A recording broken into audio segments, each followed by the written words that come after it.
Hi, my name is Sean Powell. I'm the Vice President of wAIHA Warriors and a wAIHA patient myself. I want to welcome you to AHA Awareness Day. If you joined us last year, you might have caught a glimpse of my story. If not, and you're new to AHA Awareness Day, I'll give you a brief recap and tell you what's happened since 2025. In 2019, I was living my best life, a half marathon runner, working at a top 10 cancer center in the United States, and overall living a very healthy type of lifestyle. It was May 2019 when I had gone away with some friends for the weekend and come home on Sunday evening, and on Monday morning woke up to get ready for work and felt a little bit more tired than normal. I attributed it to just having been gone for the weekend and off my normal routine. However, by Thursday, when I tried to go out for a run, I could only make it a third of a mile before my heart rate skyrocketed over 180 beats a minute, which was extremely unusual for me. I had completed a half marathon, taking third in my age group just a few months before, so I was in top physical condition. Over the course of the next few weeks, my condition deteriorated with me experiencing night fevers and sweats, increased resting heart rate, weight loss, and shortness of breath upon exertion. Finally, I went to the emergency room where they discovered I had a hemoglobin of 5.3 and a temperature of over 103 degrees Fahrenheit. I was one of the lucky ones. I was introduced to a hematologist within 24 hours of being admitted, who did a medical history and said she thought she knew what this was and ordered a Coombs test. The Coombs test came back positive for warm autoimmune hemolytic anemia. I started on high-dose IV prednisone, which did absolutely nothing for me. And after a week and a half in the hospital and 9 blood transfusions, we decided to move on to rituximab.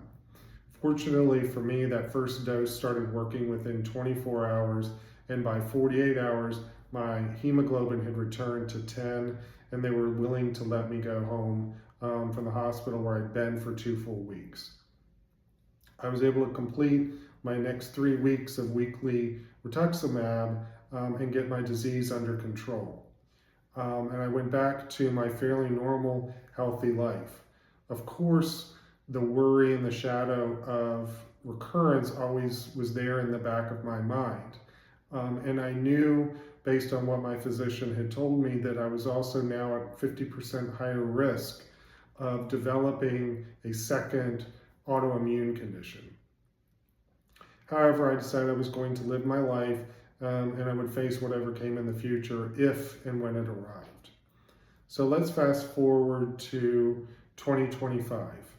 I had begun about, I'm going to say, 1.5 years, 2 years earlier, experiencing some vague but not focal symptoms, random fevers, fatigue, difficulty sleeping, what I would describe as kind of a foggy mindset.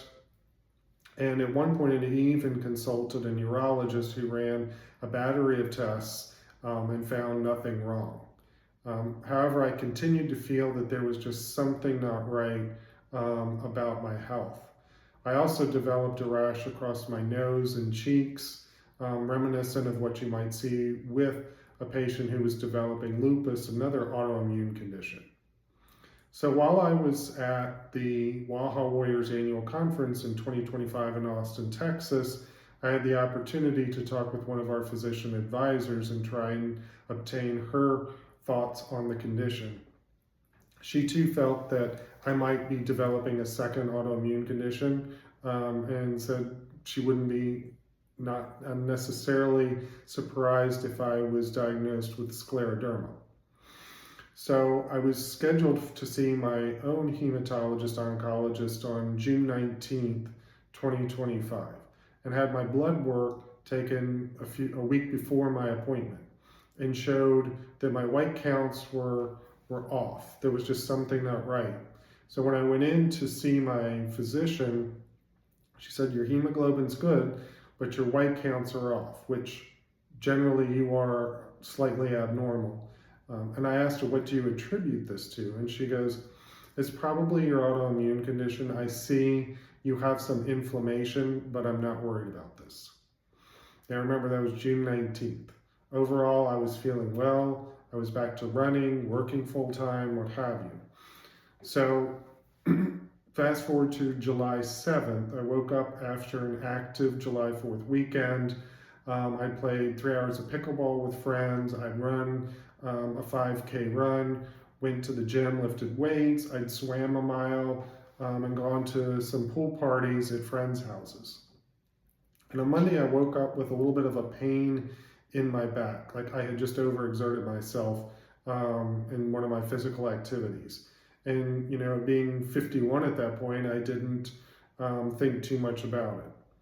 But over the course of the next week, the pain became a little bit more intense each day, to the point I saw getting a massage and taking ibuprofen to ease the pain off. However, Tuesday of the next week, I awakened in the middle of the night, and when I tried to sit up in bed to go use the bathroom, I had the worst pain I've ever experienced in my back that I've couldn't describe any better than being stabbed. And it immediately made me sick to my stomach, and I ran to the bathroom, but was able to kind of get myself back together. A little while later, I woke up again and tried to sit up in bed, and this time that same stabbing pain came back, but this time I got sick. And I thought, you know, I wonder if this is a kidney stone. So I took some pain relievers, was able to go to work the next day. That evening, Wednesday night, I could not go to sleep. The pain was just so intense. So I made a decision in the morning that I would go to the emergency room. When I go to the emergency room and I relay my symptoms to the physician, and he says, I agree with you. I think this is a kidney stone. We're going to do a quick scan, and then based on that, we'll give you something to help it pass, and you'll be on your way. Unfortunately, that's not what transpired, and the scans came back with metastatic cancer. First, we thought it was a sarcoma, but it turned out to be a type of non-Hodgkin's lymphoma called diffuse large B-cell lymphoma. For me, the cancer was spreading rapidly and spread up into the lymph nodes above my diaphragm, which led to the stage 4 diagnosis. I was very lucky. I work at a top 10 cancer center, was able to start treatment very rapidly, and I am now officially in a remission. Why I'm telling you this story is that through my journey of being diagnosed with lymphoma, I learned that patients with wAIHA are at an increased chance of developing cancers such as diffuse large B-cell and other lymphomas. And that was something that was never brought to my attention. And had I known that, I feel like I would have started being monitored more closely, more frequently than the one blood test that I was getting a year. In retrospect, we believe I might have had this cancer for somewhere between 2 and 3 years before it was finally diagnosed. So that while we think wAIHA only affects our immune system, it also predisposes us to a lot of other things that people don't, that science has not necessarily identified yet. So there's still a lot that we have to learn. So the message I want you to take away from this is that after a wAIHA diagnosis, you need to be your best advocate for yourself. If you think there's something wrong, press for more studies, press for a CT scan, additional blood work. You know your body best. And if you don't get the answers you want, find another physician. I've been very fortunate. My care teams are great. We've got my health 100% in the grip, and I'm looking forward to a very long life ahead of me. So with that, I'm going to bid you adieu here on this AHA Awareness Day. I hope you walk away feeling a little more informed, not feeling alone and feeling like there's someone out there that might understand your situation. And I turn you over to the next speaker today.